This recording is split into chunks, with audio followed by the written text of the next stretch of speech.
Jean-Michel Aulas est donc avec nous. Bonjour Jean-Michel Aulas. Bonjour. Je suis vraiment ravi que vous soyez avec nous et ravi de décortiquer avec vous les comptes de l'Olympique Lyonnais. Parce que c'est finalement l'engagement que vous avez pris à travers la cotation. Et c'est ça.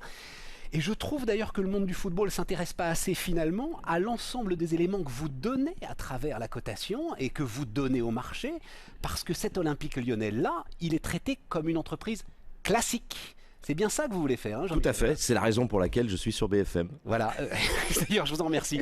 Alors l'Olympique Lyonnais a des problèmes aujourd'hui, encore des problèmes, et doit afficher des résultats en baisse, hein, Jean-Michel Aulas, ou en tout cas une perte d'exploitation encore aujourd'hui. Voilà, ils sont plutôt en hausse puisque la trésorerie nette s'est améliorée, le BE est largement positif, ce qui est important pour une entreprise, parce que c'est la capacité à dégager un certain nombre de résultats de cash. Par contre, les résultats sont encore en perte une année. Oui.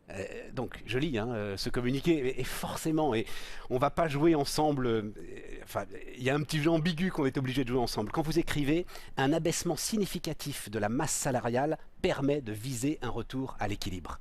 On ne parle pas de dégraissage comme dans une entreprise classique, on parle là de la vente de joueurs et on parle d'un certain nombre de grands noms.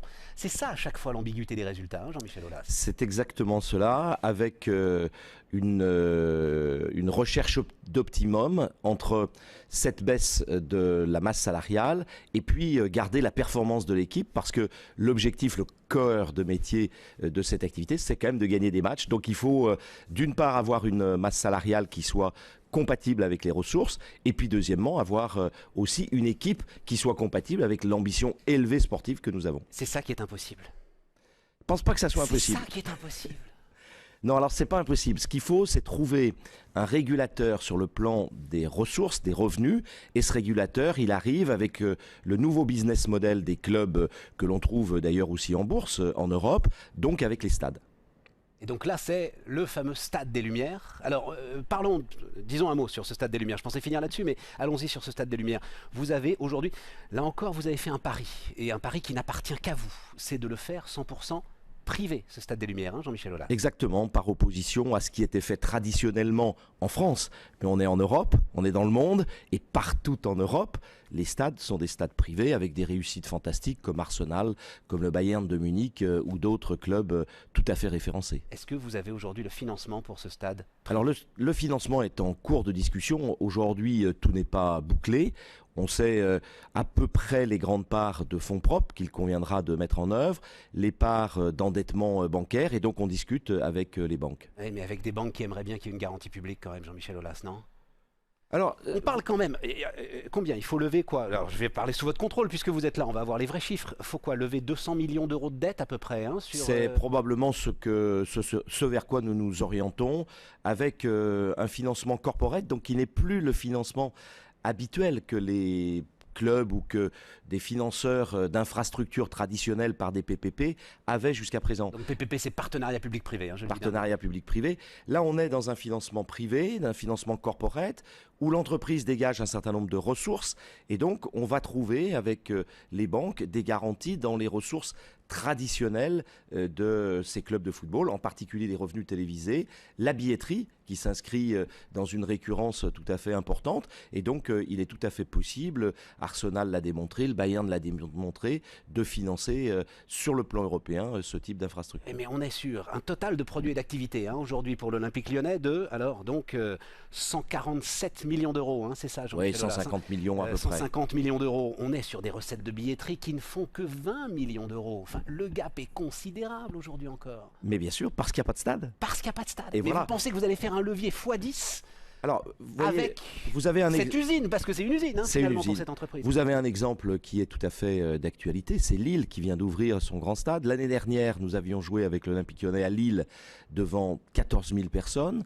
Cette année, avec la nouvelle infrastructure, 48 000 personnes. Donc on voit bien qu'on est dans un levier qui est totalement différent. Vous savez, vous avez un exemple qui est frappant, qui est le développement des multiplexes.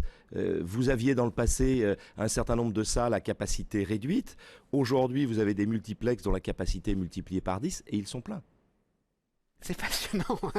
Et donc on revient sur cette idée d'entreprise de spectacle. C'est vraiment ça que vous voulez construire. C'est une entreprise de spectacle avec à l'intérieur un club résident, l'Olympique Lyonnais, mais aussi toute une série d'autres spectacles sportifs ou événementiels et qui vont permettre de rentabiliser complètement cette infrastructure. Sacré pari quand même. Bon, globalement, vous n'avez encore aucune garantie à ce stade que l'ensemble des banques que vous savez solliciter vont vous suivre sur cette aventure, sur cette opération. Vous savez mieux que moi que la garantie n'est ferme que quand elle est signée. Ceci étant, nous avançons à grands pas et nous avons de bonnes chances d'obtenir ce financement qui est un financement traditionnel d'entreprise. De toute façon, à la fin, il va falloir, si jamais vous n'y arrivez pas, l'État va devoir de toute façon à un moment s'y mettre, ne serait-ce qu'en apportant lui sa garantie, parce que c'est un équipement indispensable à l'organisation du championnat d'Europe de football. Alors c'est un équipement indispensable à l'Euro 2016, mais c'est un équipement qui est indispensable aussi à l'entreprise OL. Si nous voulons avoir des clubs comparables aux clubs européens, nous devons avoir ce type d'équipement. Et ceci étant, nous sommes dans un financement traditionnel d'entreprise avec des investissements importants, mais des investissements qui sont rentabilisés. Le risque juridique, lui, il est totalement levé. Alors ça aussi, c'est finalement un élément que rencontrent l'ensemble des industriels de France et de Navarre, y compris dans votre région d'ailleurs, Jean-Michel Aulas, c'est que dès qu'on pousse un mur, on se retrouve avec 75 recours. Vous n'êtes pas au bout des recours encore? Non, il y a encore un certain nombre de pas à franchir. Ceci étant, tous les recours qui ont été traités jusqu'à présent ont été dans le bon sens. C'est-à-dire qu'il y a une philosophie, une politique aujourd'hui administrative qui donne un certain nombre de décisions assez rapidement et qui fait que nous progressons. La contrepartie de tout ceci, c'est qu'il y a 2500 emplois à la clé pour 3 ans. Nous sommes en train, alors que la France réclame des entrepreneurs, réclame de la valeur ajoutée, de prendre des décisions qui vont permettre demain matin au président du Grand Lyon, au président de la région, au président du département, de pouvoir afficher immédiatement une création d'emplois fantastique sur le plan évidemment des entreprises de travaux publics, mais derrière, près de 1000 emplois récurrents sur le site au travers des installations qui vont être créées. Oui, mais on en revient au point de départ, on en revient avec ce avec quoi on a commencé cet entretien ensemble, Jean-Michel Aulas, c'est-à-dire l'obligation dans laquelle vous êtes aujourd'hui de vendre un certain nombre de vos actifs, en l'occurrence certains de vos meilleurs joueurs, qui va forcément amener mécaniquement une baisse des résultats et donc remettre en cause finalement le remplissage de ce stade magnifique et de ce formidable écrin que vous voulez construire. Alors vous avez raison, mais c'est comme dans une entreprise où il y a un centre de recherche et un centre de créativité.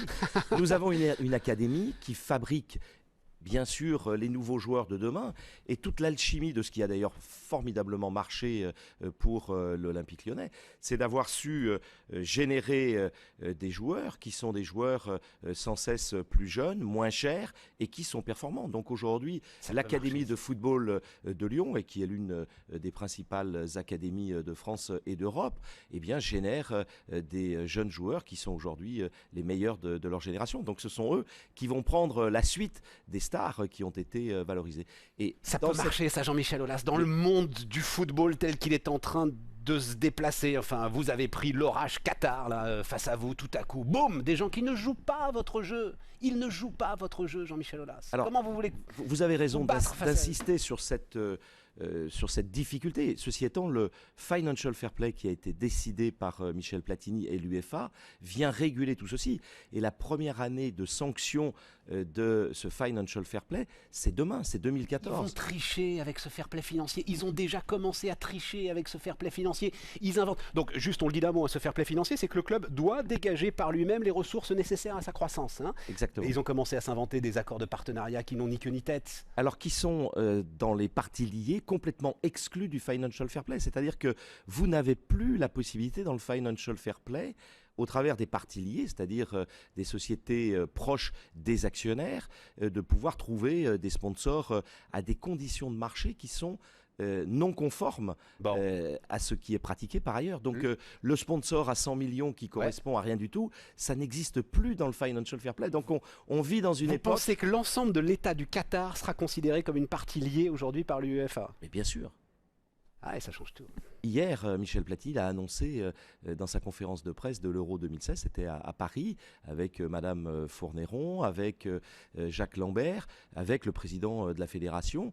Les parties liées font partie intégrante du business project de l'UEFA et tous les accords qui ne sont pas conformes aux conditions de marché traditionnelles seront exclus. Donc, je dirais qu'on est plutôt en avance par rapport à ce qui va se passer et on a de bonnes chances, évidemment, de pouvoir se retrouver comme on l'a été les dernières années, non seulement en haut du football français, mais en haut du football européen. Le modèle des modèles, il jouait hier soir à Lille, c'est le Bayern de Munich. C'est le modèle absolu aujourd'hui de... Oui, alors c'est le modèle absolu dans une vertu allemande que les chefs d'entreprise français pourront apprécier totalement. Mais vous avez aussi Arsenal qui, sur le plan de l'Angleterre, est un modèle tout à fait comparable. Et puis il y en a pas mal d'autres qui sont en train de naître. Donc les futures équipes modèles entrepreneuriaux mais sportifs sont en train de d'éclore et Lyon espère bien en faire partie. Merci Jean-Michel Aulas. Merci beaucoup d'être venu nous apporter tout cela. Donc le patron de l'Olympique Lyonnais ce matin sur BFM Business.